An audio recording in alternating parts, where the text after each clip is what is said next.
Baik anak-anak, materi kita pada hari ini akan membahas tentang larutan elektrolit dan larutan non-elektrolit. Baik anak-anak, coba perhatikan gelas ini. Nah, di dalam gelas ini sudah terdapat garam dan air. Pertanyaannya, apakah molekul garam terlihat pada gelas ini?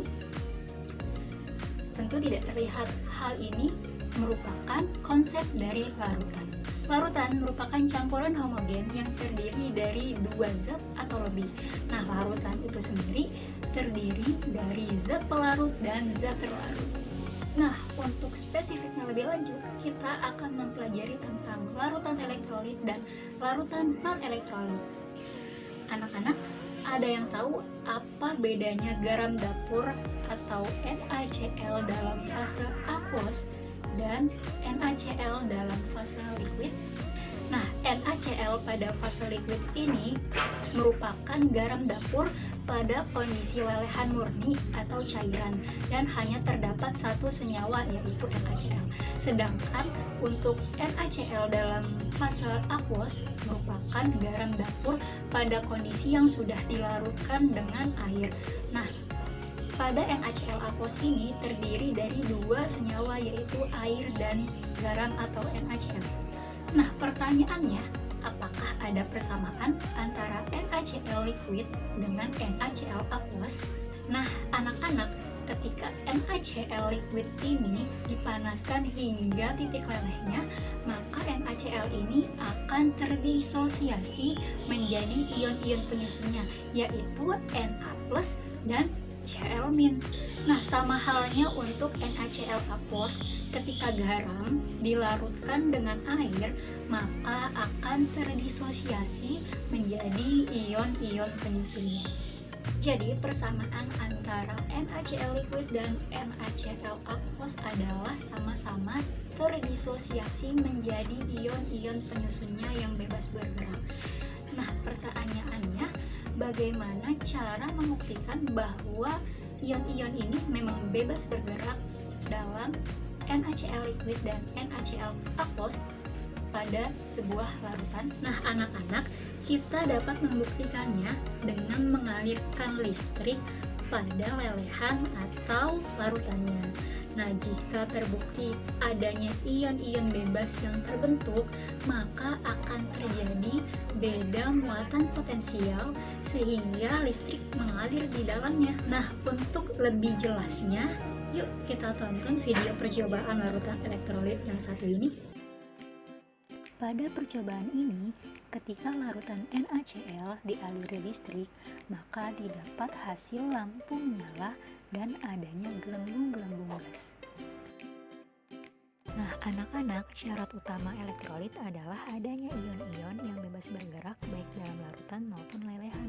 Nah, pada video ini terlihat NaCl terdisosiasi menjadi ion-ion penyusunnya yang bebas bergerak.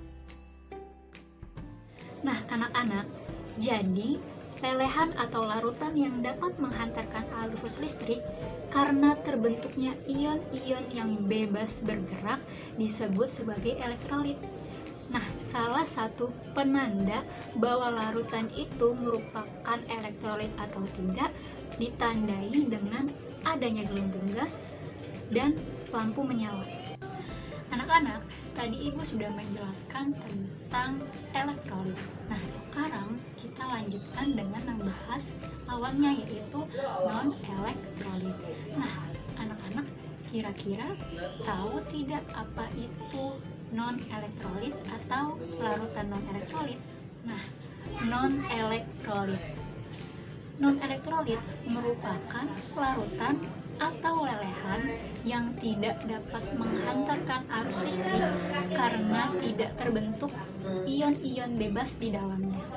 Nah, anak-anak, kita ambil salah satu contoh dari larutan non-elektrolit adalah minyak goreng. Kenapa, Bu, kok minyak goreng menjadi larutan non-elektrolit? Hal ini karena minyak goreng merupakan senyawa kovalen nonpolar, di mana senyawa ini tidak akan mengalami disosiasi atau alfa sama dengan 0 dan bersifat non-elektrolit dalam berbagai fase. Nah, contoh lainnya yang sering kita temui dan sering kita gunakan adalah gula dapur atau sukrosa. Nah, sukrosa ini ternyata merupakan larutan non-elektrolit. Mengapa demikian? Karena sukrosa merupakan kovalen polar yang tak terdisosiasi. Nah, sukrosa ini merupakan senyawa kovalen polar yang tak terdisosiasi atau alfanya sama dengan 0. Mengapa demikian? Karena senyawa sukrosa ini tidak dapat terdisosiasi menjadi ion-ionnya, dan senyawa sukrosa ini tidak dapat menghantarkan listrik pada berbagai fase. Lalu bagaimana cara kita membuktikan bahwa larutan non-elektrolit ini tidak dapat menghantarkan listrik dan tidak terbentuk ion-ion penyusunnya pada larutannya? Maka dari itu, yuk kita simak video berikut ini. Percobaan ini ketika larutan gula dialiri listrik, maka didapat hasil lampu tidak menyala dan tidak ada gelembung lambung gas.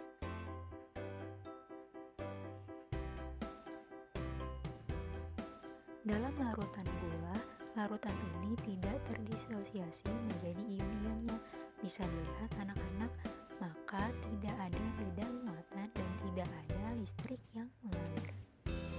Baik anak-anak, Ibu tegaskan kembali syarat utama elektrolit adalah adanya ion-ion yang bergerak bebas baik pada lelehan ataupun larutan. Nah, sifat-sifat dari elektrolit dan non-elektrolit kita dapat identifikasi pada percobaan dengan mengalirkan listrik pada larutan tersebut. Untuk larutan elektrolit, apabila ketika dialirkan listrik menghasilkan lampu menyala dan gelembung-gelembung gas pada katodanya, maka dapat dikatakan bahwa itu merupakan larutan elektrolit. Sedangkan untuk larutan non-elektrolit, apabila kita mengalirkan listrik pada larutan tersebut dan pada percobaan tersebut didapatkan hasil bahwa tidak ada gelembung gas dan tidak ada lampu yang menyala, maka itu dikatakan bahwa larutan non-elektrolit. Baik anak-anak, mungkin materi kita tentang larutan elektrolit dan larutan non-elektrolit sangat terbatas waktu. Maka dari itu, Ibu harapkan anak-anak sekalian dapat memahaminya ya. Terima kasih.